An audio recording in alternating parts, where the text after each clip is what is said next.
Our guest this week is Maa Prem Usha, well-known columnist and a tarot consultant. Welcome Maa Prem Usha to the show. Hello. Tell us, what is this tarot all about? I mean, we all know about astrology, numerology, but what is tarot all about? Well, tarot is a combination of all these. Tarot is a combination of astrology, numerology, symbology and the occult. I see, all of them put together. Yes. So fairly complicated and sensitive and hard to handle. So where did it originate from? I mean, which part of the nobody world? really knows where it came from. It could have very well originated in India, China, Korea or the West. But now I would say it's a universal tarot. It happened to the world. We don't know how and where. But a lot of people have done research on it and now it continues. I see. Now it's a combination of so many of the astrology, numerology and such other sciences.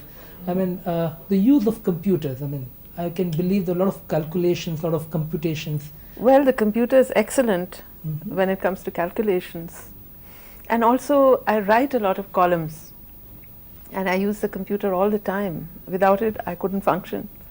Oh, writing all the, I mean, you've been writing columns for 15 years and Yes, many papers. yes. We've been reading all that. Yes. So the computer has been one of the secrets behind that. It's been my ally, my constant companion. But one is writing, then other is the calculation, the computation. I mean, you Yes. could have done all this without the computer. It would be more difficult, definitely. But More with time consuming and... Yes, definitely. Does the computer help you in accuracy or something, or some old data, or, you know? Absolutely. You know, like sometimes I have to repeat so many things. And if I have it all filed away in my computer, then I can just go back to it. Because I've done writing over 15 years. So I sometimes need to go back and check on something, or I can pick up something and use it again because it was so interesting. I see. So these facts and figures you can go back to. So the old database can be easily accessed. And Yes. And I have, you know, diaries full of people who have come to me. so Thousands keeping and the thousands. records. Yes, I keep records in my diaries and now I'm putting them onto my computer so I Oh, can that's very interesting. one day come up with some kind of, I don't know, figures or... So you have secrets of many people in your computer. Well, inside me and in my computer. Tell us, what would be, I mean, in a normal use of computers, in, for example, in astrology, we all know. Yes. One is the creating horoscopes or creating Yes, and computations. But what about in predictions? I mean, does it help, or is there something? I which- don't think so. That's where the human mind comes in, the human being. Because we are equipped with so much sensitivity, intuition, creativity. We feel so much and we understand a lot more than a computer would. One knows about astrology, for example, the normal astrology, computers are used for creating horoscopes. But what about predictions? I mean, does computer help in predictions also? I don't think so. That's where you need the human mind, the human intuition, the sensitivity, the creativity, and the ability to pick up and to feel. And that gives you many more answers than a computer could.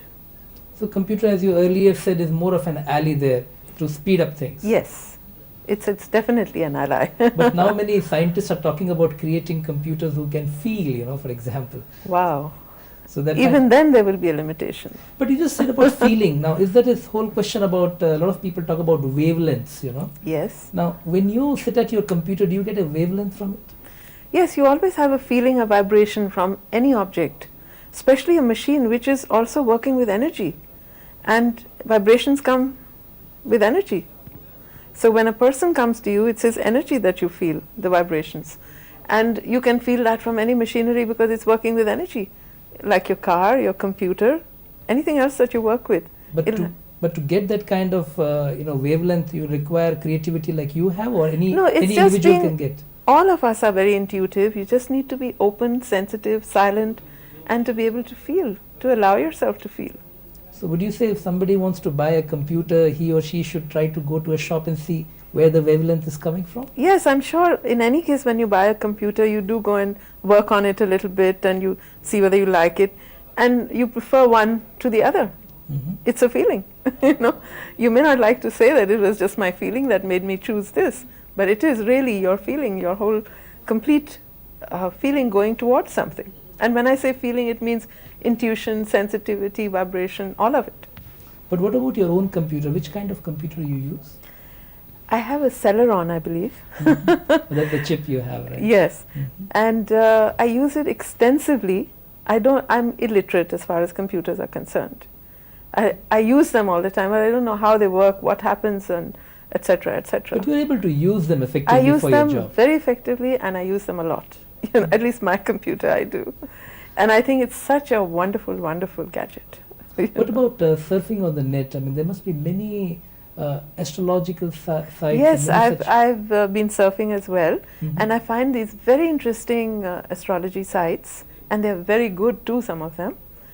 And in fact, many years ago, I wanted to start a tarot prediction on the net, which see. I still want to do, and maybe I will one day.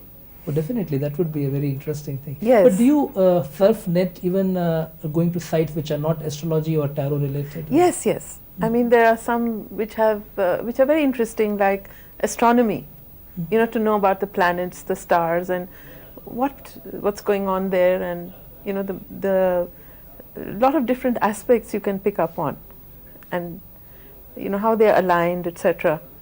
In fact, I love to look into the planets and the stars, just what astronomy has to say about them, and how they're placed in this big universe. What would you say for the young people who may want to choose astrology or tarot as a career? I mean, what kind of things they should be doing? You'll be surprised that a lot of people who want to do that today. This is the new age, so people want to do these things.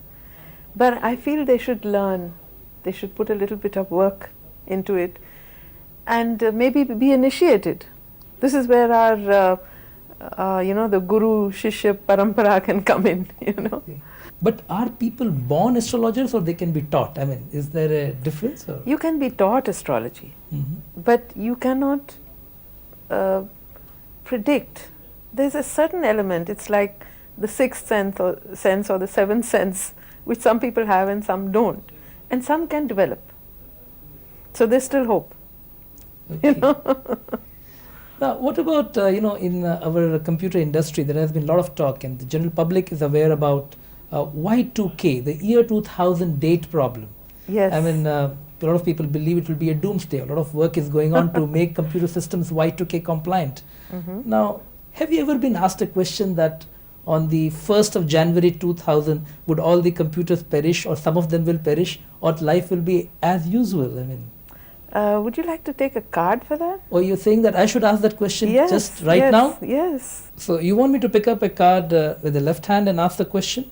Yes, please. Okay. And be sensitive. So the question is simple, that what is going to happen regarding Y2K on January 1, 2000? Okay.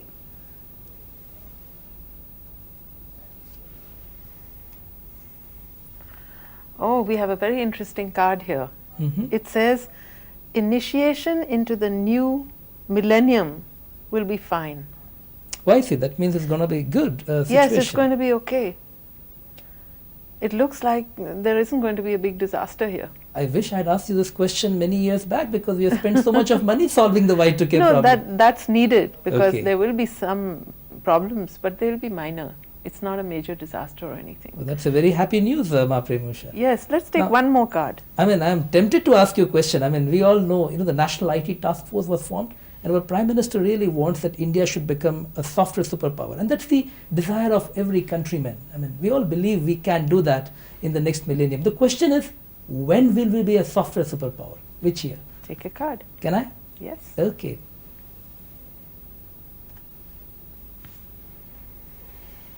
Oh, look, the chariot is taking you forward into the new millennium, and you have a world of your own. India is going to be on the map. So we are doing very good as far as... So that is which year? This coming year is a wonderful year. It's a number 2 year, because 2000, if you add up all the figures, it comes to 2. And 2 is a number of duality. It's also a number of balance. It's the Shiv Shakti principle of creativity. So it's going to be a very creative time where opposites are going to be combined. It's not only technology, but it will be spirituality with technology which will be combined. And then it's something else.